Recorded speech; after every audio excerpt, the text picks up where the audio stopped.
Steven Spielberg's action thriller Minority Report tells the story of the Washington, D.C. pre-crime unit, whose job it was to arrest people before they commit a crime based purely on what they were predicted to do.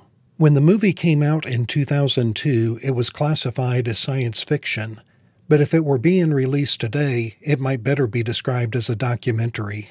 In this video, I am going to discuss a U.S.-based, privately held company run by data brokers, a former member of the U.S. military, and a former employee of the CIA, who are offering pre-crime type services to employers who want to continuously monitor their employees' legal, financial, online, and social lives. Of course, all of this is being done in the name of safety and security. I am Dr. John Padfield, an engineer turned state representative turned business professor, and this is Business Reform, where we discuss issues at the intersection of business, technology, and society.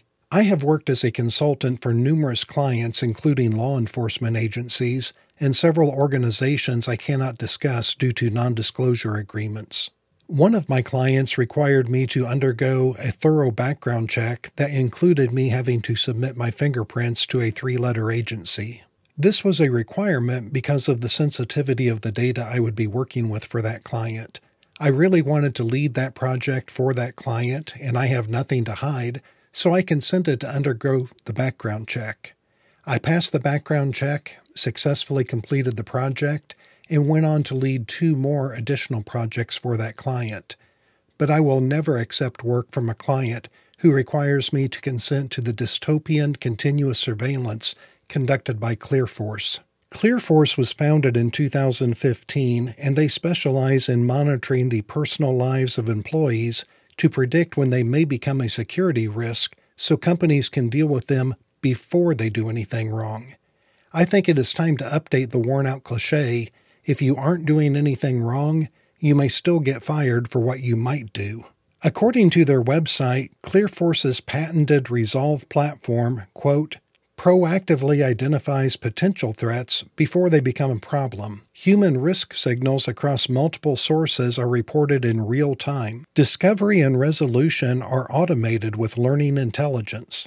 Just so we are all on the same page, proactively means taking action before something happens, just like the pre-crime unit in Minority Report arrested people who were then automatically convicted and sentenced for crimes they were predicted to commit rather than crimes they had committed.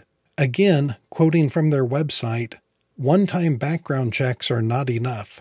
Business is moving to ongoing, continuous evaluation of employees and contractors. You need modern automation, data, and compliance. Continuous evaluation sounds a whole lot nicer than saying continuous surveillance of employees. Regardless of what marketing term ClearForce wants to use to describe their services, how do they perform this level of predictive behavioral analysis? ClearForce uses, quote, multiple public and proprietary risk alert sources from thousands of locations unified in a simple interface for rapid investigation, support for structured and unstructured data formats across criminal, financial, social, internal, and other risk sources. They offer 6 categories of risk data, and each category can include multiple sources to choose from. So let's take a look at just a couple of them. Social media data includes adverse media, open internet postings, and dark web activity. This data is unstructured, and we look for patterns, sentiment, and keywords to score risk and provide real-time social media threat intelligence. But my favorite part of their service falls under the category of, quote, social determinants of health, which includes, quote, an extensive collection of patient-level data that provides ClearForce with high-quality data to analyze and model hundreds of environmental, financial, legal, and other risk factors of an individual. As always, links to all my sources can be found in the description of this video. How this all works is not a secret. It is laid out in the U.S. patent ClearForce applied for in June 2021 and was granted in April 2024. The abstract of that patent begins, quote, Systems, methods, and computer machines for electronically monitoring an employee's behavior to identify risk are described. They then go on to describe how they determine anomalies associated with the employees they are monitoring and how they generate alerts based on those anomalies. Their patent even includes numerous diagrams explaining at a high level how the data is processed and how alerts are generated to notify the employer that the employee may have become a security threat because of something they posted online or because they are getting divorced or had a lien issued against them.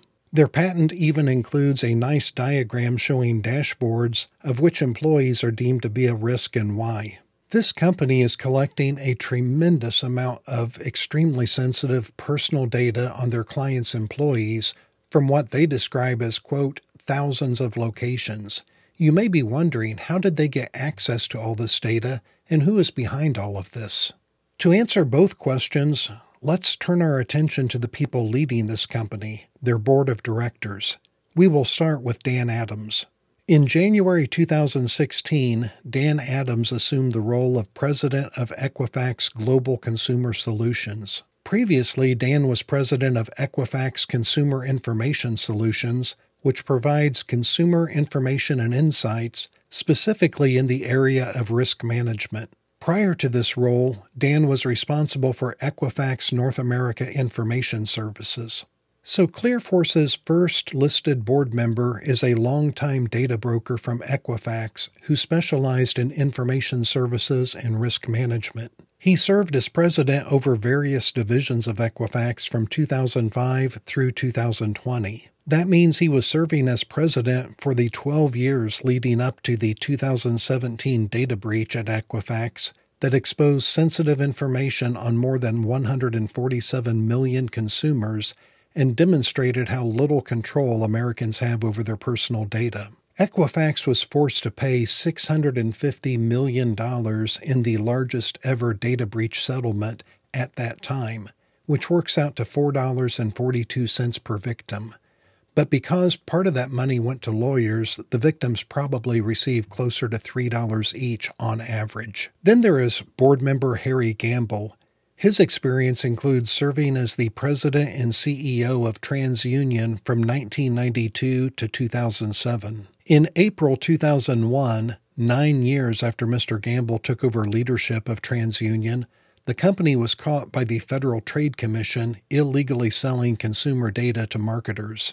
Mr. Gamble was also a director at Axiom from 1992 to 2006. That means he was on Axiom's board when they experienced what the Department of Justice believes to have been the largest ever data breach of personal data as of 2004.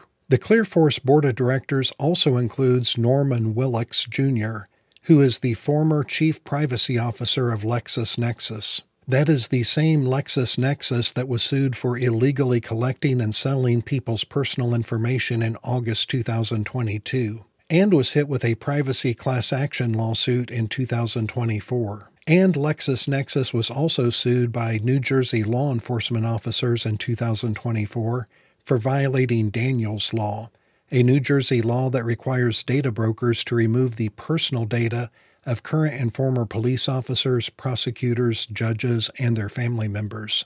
And LexisNexis was sued by 18,000 people associated with New Jersey law enforcement in a class action suit filed just 1 month later, which claimed not only did LexisNexis refuse to remove their data, but retaliated against them by freezing their credit and falsely reporting them as victims of identity theft. I wonder what they do to business professors who talk about them in YouTube videos. One half of ClearForce's board of directors is comprised of senior executives from data broker companies with long histories of massive data breaches, illegally selling sensitive personal data, lawsuits over invasion of privacy, and/or retaliating against people who attempted to enforce their legal right to have their data removed. What could possibly go wrong with the digital colonoscopy ClearForce wants to give employees as a service to their employers? Then there is board member Anna Cotton, a former deputy general counsel at the National Reconnaissance Office and a former assistant general counsel at the CIA. and board member General James Jones, who retired from the military after a 40-year career in the United States Marine Corps. I have never met General Jones, and I sincerely appreciate his service to our country, just as I respect and appreciate the service of all members of the U.S. military. I am sure his presence on the board of directors helped ClearForce secure contracts with the defense sector. My concern with General Jones is different than the other board members. When someone joins the United States military, they essentially give up, for the duration of their time in the military, certain rights the rest of us take for granted. All members of the U.S. Armed Forces are subject to Title 10, Chapter 47 of the U.S. Code, which is better known as the Uniform Code of Military Justice, which significantly restricts many constitutional rights enjoyed by civilians. For instance, civilians are free to say whatever we want, including mocking or criticizing the President and members of Congress. A service member would find themselves in serious trouble for doing that. Likewise, civilians are protected from unreasonable searches and seizures by the Fourth Amendment, while service members are subject to routine inspections and are accustomed to a lower expectation of privacy. And civilians are guaranteed due process in both criminal and civil proceedings, but service members are subject to non-judicial punishments imposed by their commanders, such as extra duties or confinement to quarters for minor offenses without a court-martial. My point is that anyone who spent 40 years living under the Uniform Code of Military Justice may be desensitized to invasions of privacy because they personally had a much lower expectation of privacy for the vast majority of their adult life. ClearForce advertises that their customer base already includes the Department of Defense, the Department of Homeland Department of Homeland Security, American Express, Live Nation, Visa, and several other companies. I said at the beginning of this video that I would never accept work from a client who required me to consent to this type of pre-crime monitoring. But what do you think? Would you consent to this type of continuous monitoring even if you have nothing to hide? Do you trust the former data broker senior executives on ClearForce's board of directors to do a better job of protecting all that sensitive personal data now than when their previous companies were getting hacked, sued, and investigated by the Federal Trade Commission? I can't wait to read your comments. 2 quick reminders. Please subscribe so you don't miss my upcoming videos on how to use burner credit cards to better protect your privacy, the second installments of my facial recognition and Faraday bag videos, and my upcoming video on Palantir. And finally, I am touring the United States and holding a series of free live events. My first event is just outside of Knoxville, Tennessee on July 17th. Go to brushfirestour.com for more details.